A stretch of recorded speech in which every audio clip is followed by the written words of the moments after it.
देखिए, हम लोग आज क्लास 8th में उसके आगे पढ़ते हैं बंगाल विजय के बारे में। कर्नाटक युद्ध के बाद हमने 4 कर्नाटक युद्ध पढ़ चुके हैं। पिछले वीडियो में हमने कर्नाटक युद्ध एक एक कर्नाटक जो युद्ध हैं उसके बारे में एक ही वीडियो में सारे बता दिया है, उसके छोटे छोटे जो इम्पोर्टेंट थे।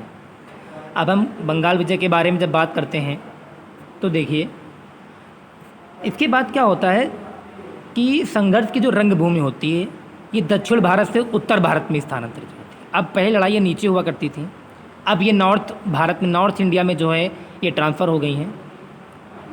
जहाँ ईस्ट इंडिया कंपनी की फैक्ट्री कलकत्ता कोलकाता में स्थित थी, जहाँ पहले एक नाम कलकत्ता था ना, तो वहाँ पर ईस्ट इंडिया की कंपनी एक थी। तो क्या हुआ, 1757 का साल था, फ्रांसीसियों ने अंग्रेज़ों के हाथों चंद्रनगर खो दिया।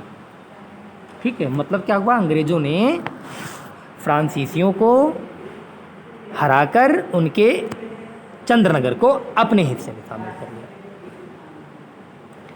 फिर हम पढ़ेंगे कि तब जो समय होता है 1756-1760, तब बंगाल का जो गवर्नर होता है उसका नाम होता है रॉबर्ट क्लाइव। रॉबर्ट क्लाइव ने प्लासी स्थित आम के बगीचों में बंगाल, बिहार, उड़ीसा के नवाब सिराजुद्दौला को पराजित कर दिया। उसने अपनी नीतियों से इन सबको हराया। ठीक है, और भारत में ब्रिटिश साम्राज्य की नींव डाली। देखा जाए तो 1760 तक, अगर देखा जाए तो 1760 तक आते आते भारत में लगभग पूर्ण कब्जा या पूर्ण पावर में वो लोग अंग्रेज लोग आ गए थे। अब आगे देखते हैं। अब 1757 में युद्ध होता है। देखिए रॉबर्ट, अब पहले 1757 की बात हुई है। यहाँ पर हराते हैं, बंगाल के नवाब को हराते हैं। तो अब देखते हैं कि बंगाल, बिहार, उड़ीसा के नवाब को हराते हैं सिराजुद्दौला। तब बहुत बड़ा था बंगाल, ठीक, आज जैसा बंगाल नहीं था। तो देखते हैं उस युद्ध के बारे में बात करते हैं। पहली बात तो प्लासी का युद्ध कब होता है हमारा, 1757 में होता है। अब चूँकि बंगाल का जो गवर्नर था उसका नाम था रॉबर्ट क्लाइव, तो रॉबर्ट क्लाइव ने बंगाल के जो नवाब के विरुद्ध एक षड्यंत्र रचा। क्या षड्यंत्र रचा, जो कि अंग्रेज हमेशा से करते आए थे। क्या करते आए थे कि विपक्षी खेमे का एक विश्वसनीय पात्र को अपने हिस्से में शामिल कर लें। तो ये उनकी चाल हमेशा से नीति थी उनकी, देखा जाए तो बंगाल के विरुद्ध भी उन्होंने इसी प्रकार का षड्यंत्र रचा। और उसके प्रधान सेनापति, जिसका नाम था मीर जाफ़र, उसके साथ गुप्त एक सीक्रेट समझौता कर लिया उन्होंने। तारीख आती है 23 जून की। 23 जून 1757 को प्लासी के युद्ध के मैदान में आ गई और क्लाइव के पास मात्र 3000 सैनिक थे, ध्यान दीजिएगा, और नवाब के पास 50,000 सैनिक थे। अब ज़रा काउंट कर लेंगे ना, जब काउंट कर लेंगे तो आपको पता चलेगा कि 18 गुना 17 गुना लगभग बड़ी सेना थी किसके पास, नवाब सिराजुद्दौला के पास।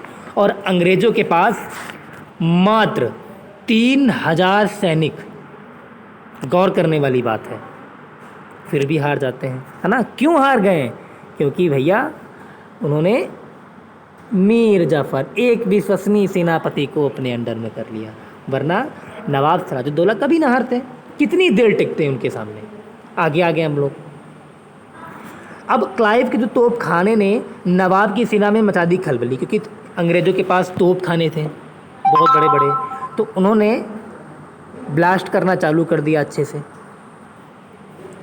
तभी मीर जाफ़र क्लाइव के साथ मिल गया। और मीर जाफ़र जो सेनापति था, अरे सेनापति तो मेन होता है, सेना का ना हेड होता है, अब वो क्लाइव के साथ मिल गया, अंग्रेज़ के साथ मिल गया।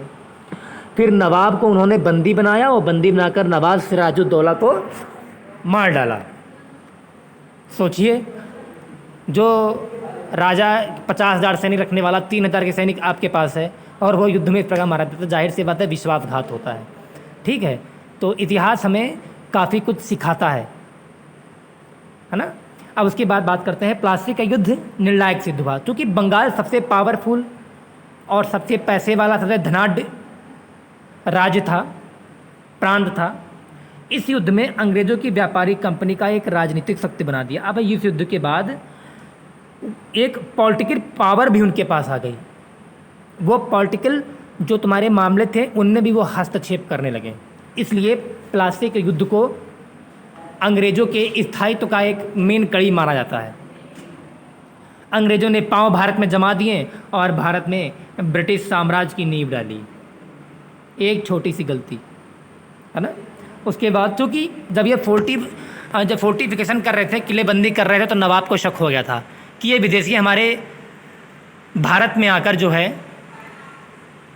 ये किलेबंदी कर रहे हैं, तो कुछ ना कुछ गलत है ना। अच्छा, उसके बाद देखते हैं समझौता होता है। चूँकि वो क्या था, ये कठपुतली थे एक टाइप से देखा जाए तो, ये कठपुतली थे मीर जाफ़र। क्योंकि मीर जाफ़र को कहा गया था कि भैया अंग्रेज़ लोग ने कहा था कि जो है आप मेरे साथ शामिल हो जाइए, हम नवाब को मार देंगे, उसके बाद आपको बना देंगे। क्या हुआ, समझौता हुआ था, तो मीर जाफ़र को बंगाल का नवाब घोषित कर दिया गया। लेकिन कंपनी ने बंगाल के मामलों में दखल देना चालू कर दिया। ठीक है, जब दखल देना चालू कर दिया तो मीर जाफ़र अंग्रेज़ों के हाथ की कठपुतली बन गया। ठीक है, अब भाई जब देखते जब ज़्यादा हस्तक्षेप कर रहे हैं तो उसने आपत्ति की, है ना।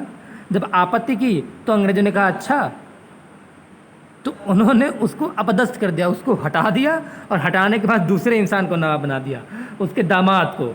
उसका दामाद था मीर कासिम, याद करिएगा, उनके दामाद को बना दिया और उसको हटा दिया। अब चूँकि मीर कासिम एक योग्य था, कुशल था, कठोर शासक था, उसने बंगाल और बिहार में विद्रोह होते हैं उनको जो है जमींदारों को दबाया, विद्रोहियों को। उसने सेना को यूरोपीय पद्धति पर संगठित करने का प्रयास किया। यूरोपीय पद्धति मतलब कि यूरोपियन जो मेथड था, उनके हिसाब से सेनाएं मजबूत होती थी, कौन कौन सी टेक्निक यूज करती थी, तो उस हिसाब से भी उसने अपनी सेनाओं को जो है एक प्रैक्टिस कराना चालू किया। उसने बंदूकें बनाने की व्यवस्था की। उसने अपनी राजधानी मुर्शिदाबाद से मुंगेर की वो स्थापित की, आपको याद रखना है। ठीक है, अब उसने कंपनियों के कर्मचारियों द्वारा निजी व्यापार को समाप्त करने की कोशिश की। हाँ, जब समाप्त करने की कोशिश की तो अंग्रेज फिर नाराज़ हो गए, क्योंकि वो थोड़ा ठीक ठाक काम कर रहा था। नाराज़ होने के बाद फिर जो है उन्होंने उसको हटा के जो है मीर जाफ़र को फिर से बना दिया। तो इस हिसाब से वो पूरी पकड़ अंग्रेज़ों की ही थी, बस खाली वो नवाब बदलते जा रहे थे। अगर आप उनके विरोध में जाएंगे तो जो है, अगर आप उनके विरोध में जाएंगे तो आपको जो है अपदस्थ कर जाएगा, हटा दिया जाएगा। उनको रखेंगे जो उसके हिसाब चलेगा, उनके पपट बनकर काम करेगा। तो ये थी हमारी प्लासी की लड़ाई। तो हमने क्या सीख मिलती है कि हम ये देखते हैं कि प्लासी की लड़ाई में अंग्रेज कुछ नहीं थे। नवाब सिराजुद्दौला के सामने सेना से 17-18 गुना बड़ी उनके पास सेना थी, फिर भी वो हार जाते हैं एक विश्वासघात के कारण। ठीक है, और हम लोग अगले वीडियो में पढ़ेंगे बक्सर की लड़ाई। बक्सर की लड़ाई में क्या होता है, और फिर पढ़ेंगे इलाहाबाद की संधि, और उसके बाद पढ़ते रहेंगे कि ब्रिटिश किस प्रकार से भारत में उसके बाद पावर बनाते हैं, फैलते जाते हैं, है ना।